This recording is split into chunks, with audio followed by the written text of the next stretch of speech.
ndongofaro zvangu nizora nhasi nekuti tendane time tichingonzi masanctions but tikutenda president unotowapusha kuti kubva nhasi tichienda kumberi tipushe kurwisa masanctions iya kuti apere.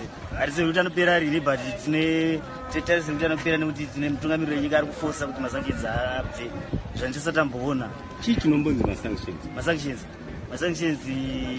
zvinhu zvakafanana nekuti fuel inenge vanotwidzira pafuel vachitinyima mapepa emari vachitikonzeresera kuti nyika yedu ite nzara zvinonzi masanctions. Okay. Saka mama chakudai makutarisira kuti chii chaitika? Takutarisira kuti vachatitengesera fuel neprice iri nani. Fuel ikange ichitengwa neprice iri nani kana zvinhu mashopu mafertilizer mbeu zvinodzikawo. Okay. Saka Zimbabwe chete nekuti ndo iri pamashankiseni ndo inotengeserwa fuel ichidhura. Zimbabwe inotengeserwa fuel ichidhura nekuti yakapiwa masanctions. Vanotengesera neprice yakakwira kuma-US. Isitari kuzitengesera nemabondi. Mabondi acho anenge akadonhedza greens. Saka zvinhu zvakunetsa kuti titendereze zvakanaka. Munobva kupi? Ini ndobva kuHarare South. Harare South. Zita ndiyani? Ndonzi Munyaradzi Chitima. All right, thanks. What's up, everybody? This morning, this is your boy JCTV, and how are you doing, everyone? Today, we want to look at the story that is close to my heart, and I've spoken about it quite a number of times this year, and it breaks my heart because I have spoken about this, and I've spoken to other cadres in the MDC Alliance to just show them how things were going to pan out as the year was going to progress, but none of them were willing to listen, and they were not willing to take our advice because they think that we are novices. But I want to look at this whole issue. I want to look at 5 things that has led to where MDC Alliance is today. You remember in March when the Supreme Court judgment was handed down, and then we saw the likes of Douglas Monzora coming out and saying that they support the Supreme Court ruling, the likes of Morgan Komichi supporting the Supreme Court ruling. And I said on that day, if you go onto my videos, if you scroll down on this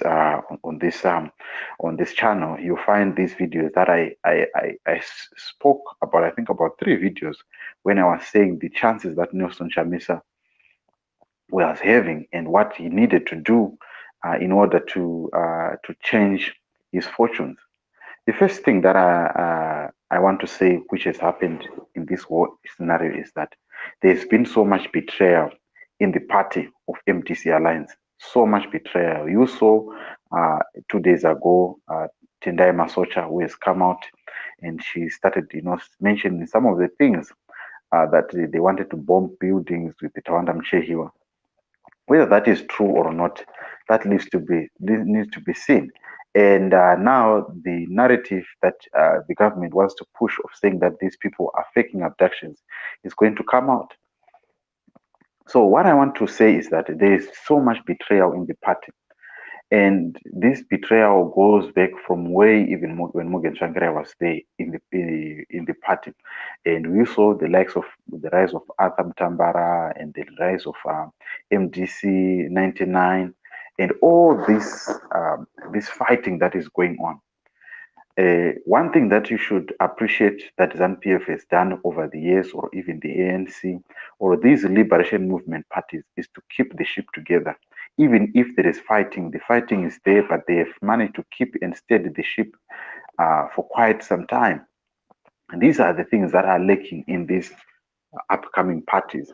That you find that the party, like I will give you an example here in South Africa, the Congress of the People, they came out in 2008 and they were formed, but they have not managed to steady the ship. Right now, they can't even pull 2 seats in parliament.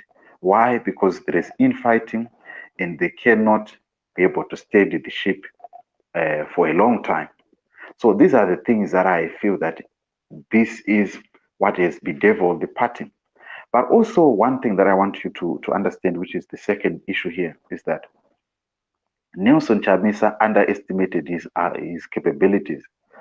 And the first thing that Nelson Chamisa could do or that he managed to achieve in 2018 was to unite a party that was, that was in tatters.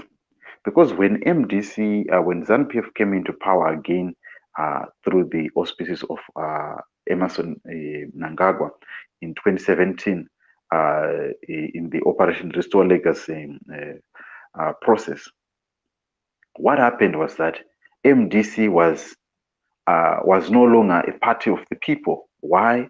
Because there was now the rise of PDP, and there was another faction that was also it was now a amalgamation of different parties.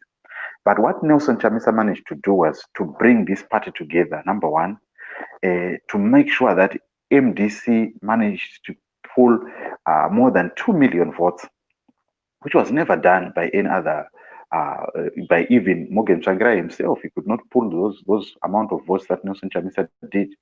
So he still had the support of the people. He still had the love of the people back then in March. What Nelson Chamisa could have done was, for the MDC to be intact, or for the MDC to pull those numbers that it pulled in 2018, it was because of his charisma. It was because of him being the man who was on the forefront, but also more to do with the fact that MDC, he had to create his own legacy. And if you look at it, that hiding behind the legacy of Morgan Tsvangirai was not the way to go. Yes, Morgan Tsvangirai created the party. He was the pioneer of the party. But for him to keep on hiding behind his name, like what these other guys, like Wanatoko Zanu-Kupe and Douglas Monzora, they are trying to hide behind Morgan Tsvangirai's name because they cannot create their own. This is what Nelson Chamisa could have done, to say that you are supposed to move away from the fact that these people want to hide behind Morgan Tsvangirai's name. But they could have created their own legacy. Look at what happened here in South Africa with EFF. Julius Malema has created his own legacy. Even though he was hiding behind the ANC, he realized that I can't keep on hiding behind the ANC curtain or behind the ANC dress. I have to create my own legacy. And this was a chance, once in a lifetime chance, for Nelson Chamisa to create his own legacy immediately and say, just after when the Supreme Court was ruled, I said in that analysis that Nelson Chamisa he didn't know who was for him at that time, in the sense that the people that are in his party, even as we speak right now, some of them, they are not in it for him. They are in it for themselves. They are they are betrayers. They are people who are just caught jesting him to say, this is right, this is right. But inside they have other agendas that are not there to promulgate Nelson Chamisa's vision. So my desire, or my thought when I was talking, or when I was sharing with other MDC Alliance cadres, not because I support MDC, but I was just giving an informed analysis based on what I see and looking at at how politics have played out in Zimbabwe, that Chamisa needed to leave that party, form his own party with new blood, new people, and make sure that he focuses on 2023. And right now, the 2023 focus is now off the window. Like, it has been thrown out because of bad decisions. So his unwillingness to take a leap of faith and say, I have created this, I've managed to pull out a rabbit out of a hat in 2018. What is going to stop me from pulling the same stunt? Because people love me. When Nelson Chamisa arrives, people love him. So why is it that he failed to realize that and kept on saying, we are MDC, we are MDC? Yes, he was there in the formation of MDC, but that doesn't stop him from creating his own legacy. He was there with Morgan Tsvangirai, yes, but that didn't stop him from creating his own legacy. Why didn't he learn from the book of Julius Malema, that Julius Malema was made by ANC, but right now he's there he has his own party, and people are loving him for who he is, because that's what he has created. He has created a legacy. He's creating a legacy for himself. Right now, he's no longer going to be remembered as EFF, as ANC Youth League president. No, people are going to remember him as EFF. So that's what Nelson Chamisa failed to capitalize. And this issue of making bad decisions has led to where MDC Alliance is right now. So what could be the way forward right now from what I'm saying? They should try to salvage a bit of pride from this and just disband the MDC altogether and say, we are no longer part of this thing called MDC at all. Because these are just people, I can say, who are cowards, who do not want to form something that they can say, this is our own. We've from what we have lost, we have formed our own. Even with ZANU-PF, ZANU-PF, I can say it's less than 50 years old. But when it started, it was ANC, it was ZANLA, and then they realized, okay, we have been having infighting. Then they formed this formidable force of ZANU-PF. So changing a name or moving out from a party and forming another party, it's not a sign of failure, but it's rather a sign of saying that we are, shifting, or we are doing a paradigm shift of saying we want to start something that is formidable. We want to start something that is likable by the people. And then the last point that I want to mention is, in this whole issue, is that in 2018, one advantage that Nelson Chamisa had was the advantage of young people. Young people were under 40, and these young people could become part of because they would like him. And I've said this times without number, that he is liked by young people. That's the reason why he should. He was supposed to form his own party, because he has the liking of young people. Why the liking of young people? Because you look at our country right now, if you look at the statistics, the population that we have in terms of young people, people that are under 40 form about 60 to 70% of our population. So that is a huge number. That is a huge number looking to 2023. That if he had already created a liking from right now, 2020 up to 2023, that would mean that he is going to pull out a lot of numbers, and the people that are going to be turning 18, getting to vote, who are, like, if you check it, 2023, the people that are born probably in the 2000s, these are the people that are going to be voting in 2000 up to 2003, 2000, 2004. These people that are born during this time, they are the people that are going to be voting in 2023. So this is a lot of people. That is a big number. That's a huge chunk of numbers, and that needed to be given a hope by the likes of young people.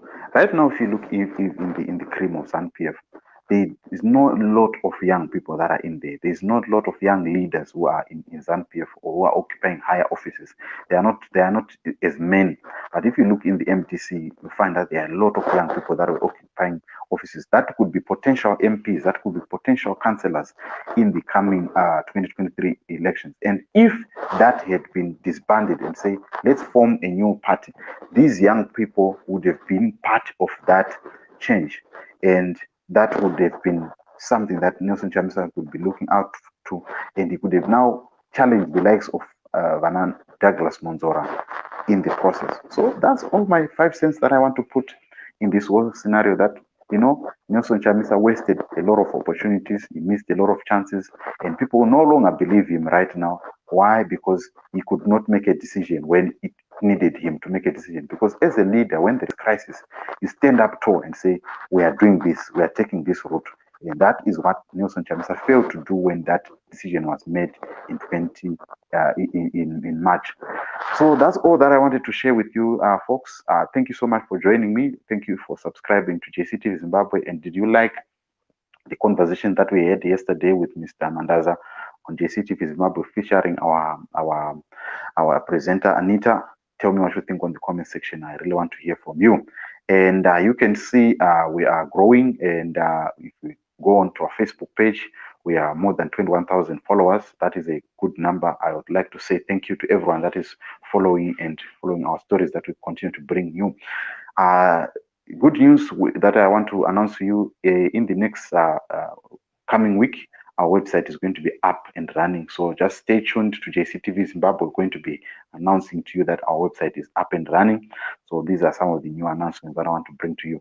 Tonight, we're going to be having this interview with Chris Sakubende.